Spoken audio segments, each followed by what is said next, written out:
welcome to another episode of The Clever Clarinetist. I'm your host, Dr. Larkin Sanders, and today we are talking about Silverstein's Ambipoly synthetic reeds. I love these reeds. They have made my life so much easier since I started using them, and they have made my students' lives easier too. And we're going to just get into it really quickly. I'm going to start my demonstration today by playing a little bit on a cane reed. So just so you know what I'm working with, I have a Chedeville F2 mouthpiece. It has a 1.1 millimeter tip opening, and I'm using a D'Addario Reserve Classic 3.5 strength reed. I have a Silverstein hexa ligature in rose gold, and you can learn more about my stuff in the comment section below. So I'll play an F major scale slurred and F major scale tongued, and I will play an excerpt from Brahms's E flat major clarinet sonata, just to give you a sense of what my sound is like right now with my cane reed. This reed is well broken in. It's been played on for a few weeks now, so it's probably in its best condition that it can be in.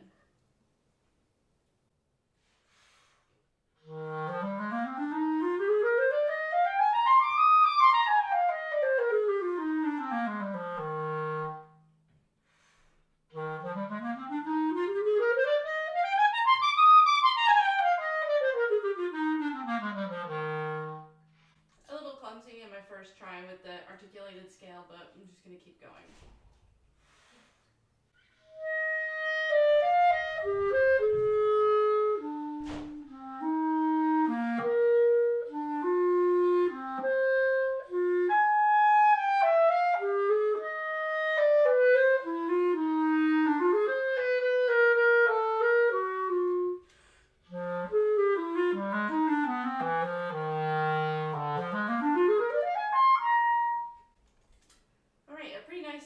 On this cane reed. It's a little bit fuzzy from where I'm sitting, but I don't know if that's really translating for y'all.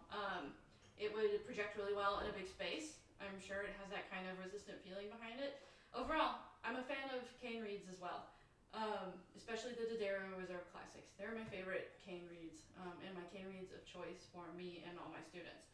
Now let's get down to some of the finer details of the Silverstein Ambipoly reeds. So I have a trial case here. Whoops.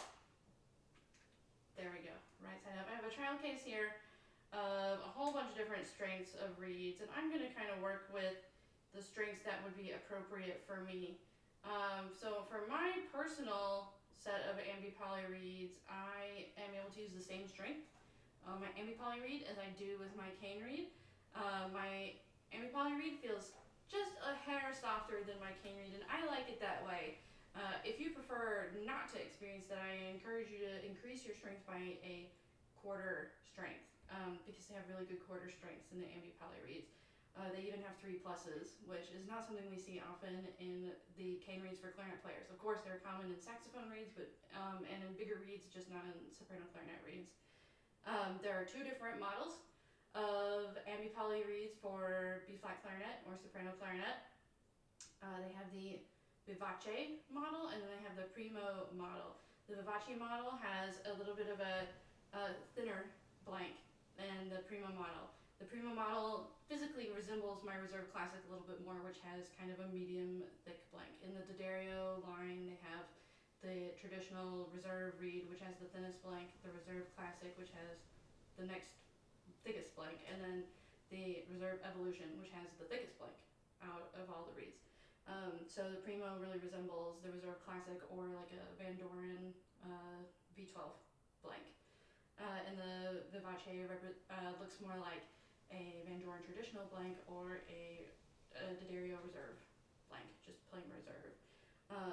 My preference right now is for the Primo blank because it does match my Reserve Classic blanks best, but I will play you a little bit of both, and I'll do some strengths on both sides. So I'm going to start with a 3.5 Primo. Yes, this is 3.5.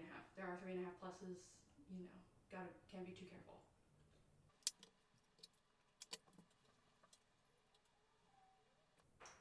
Alright, so I have my Primo reed on, and I'm sure you saw, even through the fast-forwardedness, that I put the synthetic reed in my mouth, and any of you who are experienced with synthetic reeds are like, why? It's plastic. plastic. It doesn't absorb water, but these actually do. That's one of my favorite things about these reeds is that they are porous, just like a cane reed. They absorb water very similarly to a cane reed, and getting them wet actually makes them vibrate better than putting them on dry. You can play with them dry, so they are still a great option if you're playing like musicals and you're doubling and stuff. These are a great option. They can be played dry, but they're just easier and they feel more like a cane reed when they're wet. What else do you need to know? Oh, and with the porousness of the reed, it also takes in water while I'm playing. So one of my problems with other synthetic reeds is that you always have to clean the moisture out from behind the reed. But these you don't, because it absorbs into the reed, and I think that's super duper cool. All right, without further ado, here is an F major scale slurred, articulated, and then a Brahms excerpt, just to see how this reed is responding. I haven't changed anything else about my setup, still playing on the same stuff.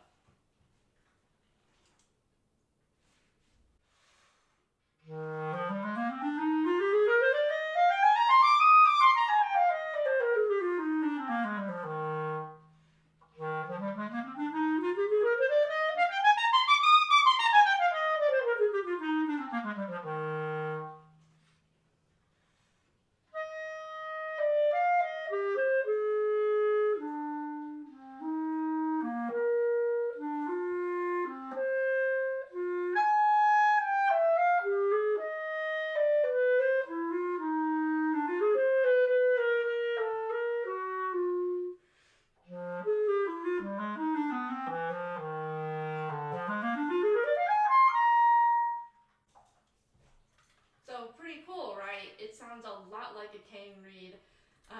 If you can tell the difference between the two and you have a preference over the cane reed versus the synthetic reed and what you just heard, please comment below. I'd love to know your thoughts. For me personally, I actually just preferred the sound of the synthetic reed that I just played on. Synthetic reeds, while they can get a really good sound, I still believe that the perfect cane reed will still get a better sound. However, then you have to consider what you need from your reeds. And for me, it's more important to have stability in the reed and to know what to expect from it every time. It's almost a psychological problem for me, and I'm sure other people have the same anxiety issues, that if they don't know what their reed's gonna sound like, they can have a straight up panic attack. If you're one of those people, synthetic reeds are great. Something else I really like about my synthetic reeds that I have noticed personally, and that my students at the university I teach at have also noticed, is that you still have to stop biting. You really can't bite and play on a synthetic reed, especially these reeds. My students who have switched to them have all stopped biting, and they have all stopped using tooth guards because we don't need them. We're not biting. It's really cool. All right, now I'm going to try the 3.5 Vivace cut. Okay, now I've got my Vivace reed on. We're going to do the whole gamut again.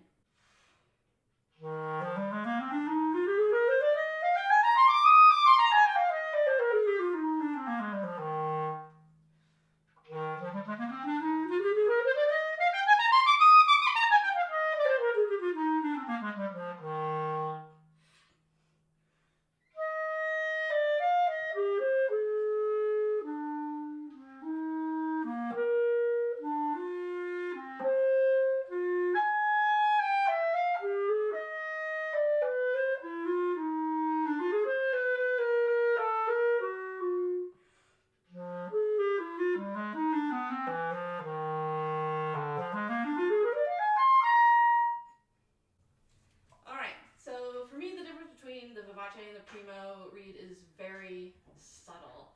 I would honestly be able to make this work just fine. I really like the Vivace reed as well. But the thing I like about the Primo reeds is that I have a little bit more control over the clarity of the sound and the articulation specifically. I think I'm getting about the same quality of sound on both cuts of reeds, but I feel more comfortable doing some clarinet acrobatics on the Primo reed than I do on the Vivace reed. So now that you've heard these two reeds, we're going to talk a little bit about my reeds and the way I am keeping and maintaining my Silverstein Ambipoly reeds. I'm also using 3.5s, and I recently gotten a hold of their really awesome ReedCure case. In times like now, in October of 2020, when we've been dealing with the coronavirus and sanitizing everything for the last year, I really wanted to give the ReedCure a shot because it has a really sweet black light inside the case that sanitizes your reeds. I reached out to Silverstein because I was curious about it, and I wasn't sure if the black light would have a negative impact on the synthetic reeds or not, and they assured me that it wouldn't, and so far, so good. The reeds taste like new every time, and one of the things that they're really billing on this is that your reeds don't get stinky, which is a thing. Whether you want to admit it or not, reeds kept in a box, no matter how good of a box it is, will get stinky because there's bacteria going on, and again, doesn't matter how clean your mouth is, you're still going to put bacteria into your reeds. So as we come into this new age of keeping everything cleaner every day, I wanted to try it, and I highly recommend it. My reeds feel like new and clean every day. Like cane reeds, synthetic reeds can wear out. It just takes a little bit longer, but I know that before I was using the ReedCure, we get to a point in my practicing where the really high notes would still like start to fall off, start to get a little flat, start to get a little tired, and I am not experiencing that since I started using ReedCure. It's like magic or something. So highly recommended. My only issue with the ReedCure is that it only holds 4 reeds. That's plenty of synthetic reeds for me. Honestly, for my rotation, I only keep 4 synthetic reeds on me at any time, but if you're going to use this for cane reeds, that will be a little bit of a challenge. But if you're using it for cane reeds, there's also no real dedicated space for like a humidity pack or anything. I know it's supposed to regulate humidity really well, but if you live in a dry climate, this might not be the perfect option for you. But if you're using synthetic reeds and want clean synthetic reeds every day, this is perfect. Another interesting thing about the synthetic Silverstein reeds is that they have a bonding process. Basically, when you get your Silverstein Ambipoly reed, you're supposed to hold it against your mouthpiece. But can you see? Yeah, like so. You're supposed to hold it there for a few minutes, so that the tip of the reed is lining up with the tip of the mouthpiece. Instead of doing that, I kind of let my reeds break in naturally by playing on them, and they kind of, I don't know, mold to my mouthpiece a little bit to make my life that much easier. So these are the reeds I just demonstrated for you, are reeds that were just straight out of the box, had not been used at all. And this is what it sounds like for me to play on a reed that is like well broken in.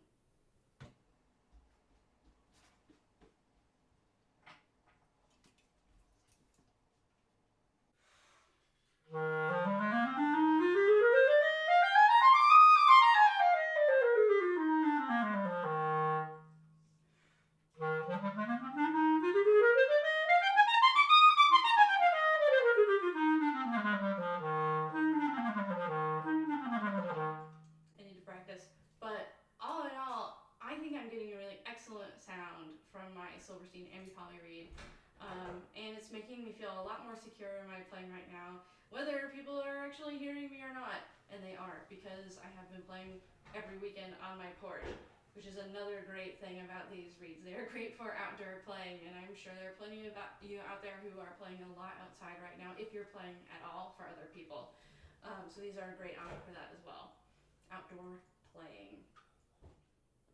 And if you are into reed adjusting at all, you can use tools like your ReedGeek to work on your Silverstein synthetic reeds. I really haven't had an issue with it, but I just wanted to demonstrate that you can, in fact, take some cane off of these synthetic reeds. This is a reed that I am not currently using, but you can see it took off a little bit right there. Very cool. And you can use, of course, your eraser head stuff on the tip to fine-tune your reed as you see fit. And now, just for funsies, we're going to test some of the other strengths that are near my ideal strength, just to see how the sound quality changes across the different reed strengths.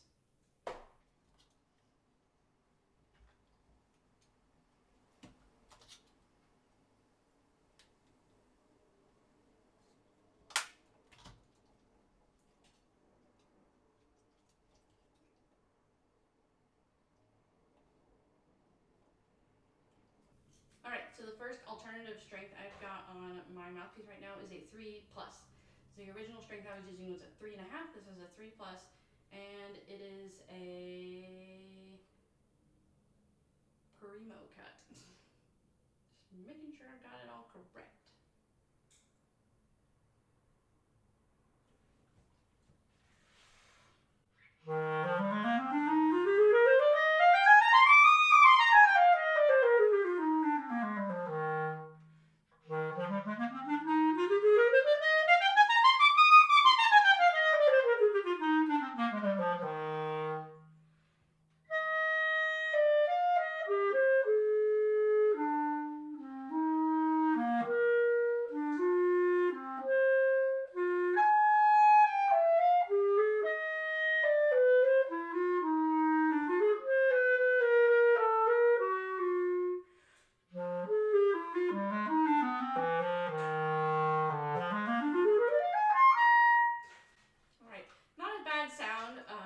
But it was clearly a little bit too soft for me. I felt like super out of control in the upper register, and I felt like I had to work really hard to maintain voicing while articulating, especially. So I think I've settled at least on the right strength, but let's hear how it sounds for me to use a 3.5+, which is a quarter strength beyond what I would normally play.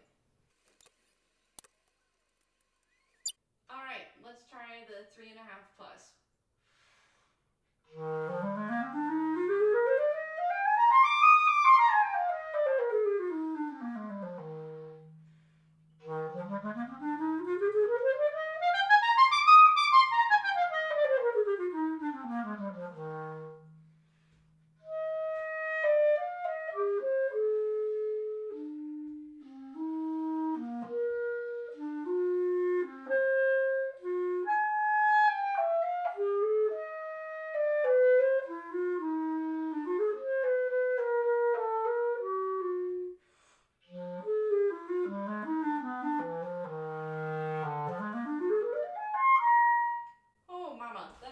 Reed.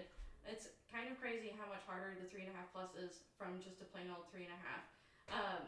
But now I am more affirmed than ever that I have picked the right strength of Reed, and it does match my ideal strength of cane Reed as well. That's all I have for you today. Thank you so much for watching this demonstration of Silverstein's Ambipoly Reeds versus cane Reeds versus different strengths and what works best. For me, I prefer the Silverstein Ambipoly Primo cut at 3.5, and I used the Dario Reserve Classic 3.5 as well. We learned that my cane Reed strength and my synthetic Reed strength matches very well between the Silverstein Ambipoly and the cane Reed I typically use. That 3+ is even a little bit too soft, and 3.5+ is really too hard. If you're interested in trying these reeds, please feel free to reach out to me at larkin@cleverclarinetist.com or visit my website, cleverclarinetist.com, where you can buy all the sweet gear, get some sweet music downloads, build your routine up, and buy cool stuff like this t-shirt, and in general, geek out with me online. Thanks again for watching, and I'll see you next time.